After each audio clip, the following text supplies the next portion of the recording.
Middle east के centre में एक ऐसा एरिया मौजूद है जो दुनिया के तीन बड़े मज़ाहिब इस्लाम, यहूदी और ईसाइयों के लिए बहुत अहमियत का हामिल है। सदियों से लोग इस एरिया के लिए लड़ रहे हैं, लेकिन इसकी जड़ें वो हज़ारों साल पुरानी हैं। आज की इस वीडियो में हम समझेंगे कि फ़लस्तीन और इसराइल की बेसिकली तनाज़े की वजह क्या है। इस कहानी की शुरुआत होती है वो 1870 में, जब यहूदियों की कुछ ऑर्गेनाइजेशन ने वो अपने लिए एक अलग वतन की वो कैंपेन शुरू कर रखी थी। यही वजह थी कि 1881 में बहुत सारे यहूदियों ने मिडल ईस्ट का रुख किया और उन्होंने आकर वहां पर अपनी आबादकारियां शुरू कर दी, जिसे हम आज के दौर में फ़लस्तीन कहते हैं। ये एरिया वो ओटोमन अम्पायर यानी कि सल्तनत उस्मानिया के अंडर था। 1896 में वो थियोडोर, जो कि एक जर्नलिस्ट था, उसने अपने यहूदियों के अलग वतन के लिए एक मूवमेंट स्टार्ट की जिसे ज़ायोनिज़्म का नाम दिया गया। गो के यहूदियों ने वो लेट 19th सेंचुरी में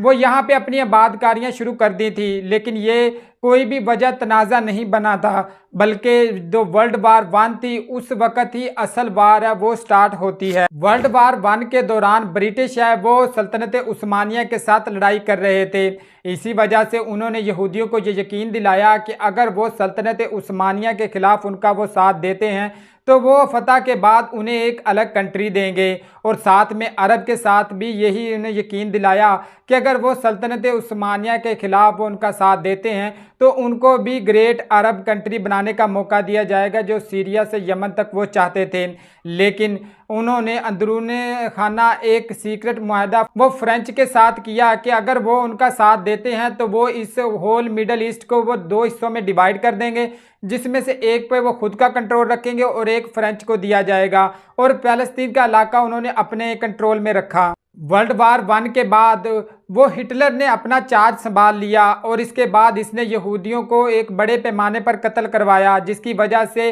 वो बहुत सारे यहूदियों ने एक दफ़ा फिर वो मिडल ईस्ट का रुख किया और फ़लस्तीन के इलाके में आके आबादकारी शुरू कर दी, क्योंकि वो समझते थे कि जो यरूशलेम है वो इनके लिए बहुत ही मुकद्दस है। 1940 में वो 2 बड़ी मूवमेंट्स वो स्टार्ट होती हैं, एक फ़लस्तीन नेशनल मूवमेंट जबकि दूसरी इसराइली नेशनल मूवमेंट। दोनों का मकसद यही था कि फ़लस्तीन चाहते थे कि उनका वो जो कंट्री है वो उन्हें वापस दिया जाए, यानी कि वो आज़ाद और खुद मुख्तार रियासत बन सकें, जबकि इसराइल ये चाहता था कि हमें यहाँ पे वो एक अलग रियासत कायम करने का मौका मिल सके। बर्रे सगीर की तरह 1948 में वो ब्रिटिश ने ये डिसाइड कर लिया कि वो इस एरिया को वो छोड़कर जा रहे हैं, इसीलिए उन्होंने जो पार्टीशन प्लान की जिम्मेदारी थी वो यूनाइटेड नेशंस को दी ताकि वो इस एरिया को वो डिवाइड करें। और यूनाइटेड नेशन ने एक पार्टीशन प्लान बनाया जिसके ज़रिए वो 55% जो एरिया है वो ज्यूज़ को दिया गया और जबकि 45% एरिया है वो फ़लस्तीन को दिया गया ताकि वो अपनी अलग अलग रियासतें कायम कर सकें,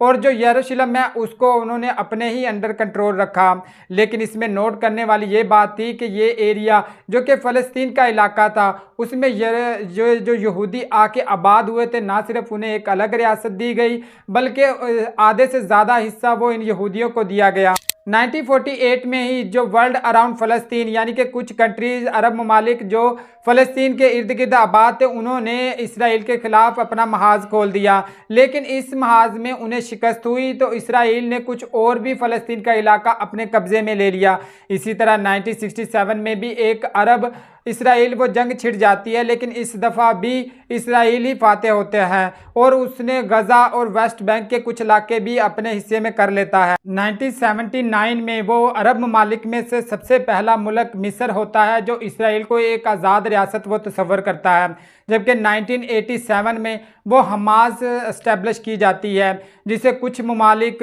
वो टेररिस्ट समझते हैं, जबकि कुछ ममालिक इंडियन पीपल के ही रिप्रेजेंटेटिव के तौर पर जानते हैं, यानी कि उन्हें फ्रीडम फाइटर्स भी कहा जाता है। एक और ऑर्गेनाइजेशन जिसे फ़लस्तीन लिबरल ऑर्गेनाइजेशन यानी कि PLO कहा जाता है वो 1969 में इस्टेब्लिश हुई थी, जिसे 1974 में वो यूनाइटेड नेशन भी फ़लस्तीनियन लोगों के रिप्रेजेंटेटिव के तौर पर मान लेती है, जबकि 1992 में वो इसराइल PLO को फ़लस्तीनी लोगों का रिप्रेजेंटेटिव जबकि PLO वो इसराइल को भी मान लेती है। ये एक ऐसा दौर था जब इसराइल और फ़लस्तीन की हुकूमतें आपस में काफ़ी क्लोज हो जाती हैं, जिनकी वजह से 1993 में वो एक पीस टॉक होता है जिसके ज़रिए से वेस्ट बैंक को वो 3 हिस्सों में डिवाइड कर दिया जाता था, A, बी और सी, जिनमें से ए हिस्सा है उस पे फ़लस्तीनियन का कंट्रोल होगा, बी में दोनों का कंट्रोल होगा, जबकि सी में वो इसराइल का कंट्रोल होगा। लेकिन इस पीस टॉक के 2 साल बाद ही वो इसराइल के जो वज़ीर आज़म है उसको कत्ल कर दिया जाता है 1995 में।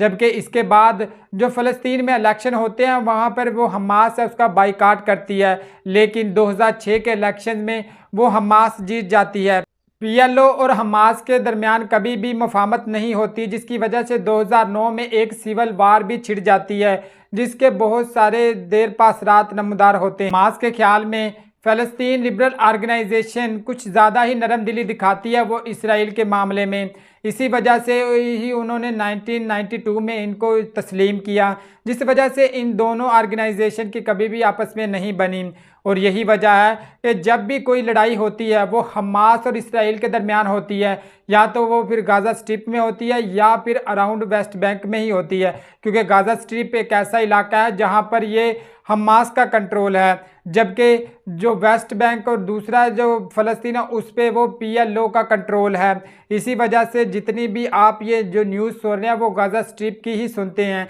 यहाँ पर हमास का कंट्रोल है और वो ये नहीं चाहते कि यहाँ पर इसराइल का कोई कंट्रोल। हमास को इसी वजह से टेररिस्ट